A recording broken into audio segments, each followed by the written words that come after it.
நீ எஃபர்ட் எடுத்து ஒரு 5 வசனம் படிக்கிறீங்களா? மனப்பாடம் பண்றீங்களா? பாஸ்டர் முன்னால நின்னு சபை நேரத்துல 5 வசனம் சொல்லுங்க எல்லாரும். எனக்கு வீட்டுல எதுவுமே செய்ய மாட்டாங்க. எவ்வளவு வசனம் மனப்பாடம் பண்ண முடியுமோ அவ்வளவு வசனம் மனப்பாடம் பண்ணிக்கணும். ஏன்னா 60 வயசுல ஆகும்போது ஞாபக சக்தி போகும். 70 வயசு ஆகும்போது கண்ணு கொஞ்சம் லைட்டா மங்கும். அந்த வார்த்தை இருக்குல்ல, அது ஜீவனுள்ள வார்த்தை. அது உனக்கு ஆரோக்கியத்தை கொடுக்கும்.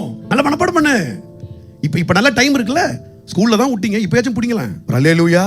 ஊழியக்காரர் நல்லா படிச்சு கொடுக்குறாரு. டெய்லி உட்காந்து ஒரு 5 ஒன்றும் இல்லை, இன்னைக்கு நான் பிரசங்கம் பண்ற ஒரு 10 வசனத்தை வீட்டில் போய் மனப்பாடம் பண்ணுங்க, தியானிங்க.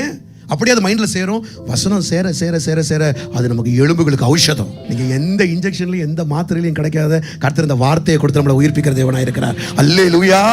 அதான் சொல்றாரு, காலத்தை பார்த்தால் போதகராய் இருக்க வேண்டிய நீங்கள் தேவனுடைய வாக்கியங்களின் மூல உபதேசங்களை மறுபடியும் உபதேசிக்க வேண்டியதா இருக்கிறது. ஃபவுண்டேஷனே திருப்பி திருப்பி சொல்ல வேண்டியதா இருக்க கூடாது பைபிள்ல. சுகமா இப்படிப்பட்ட வார்த்தைகளை கொடுக்கிற இடத்துல இருக்கிறதுனால தான் அவங்களால மனவாட்டியா எழும்ப முடியல. அவங்க குமாரத்தியாவே இருக்கிறாங்க.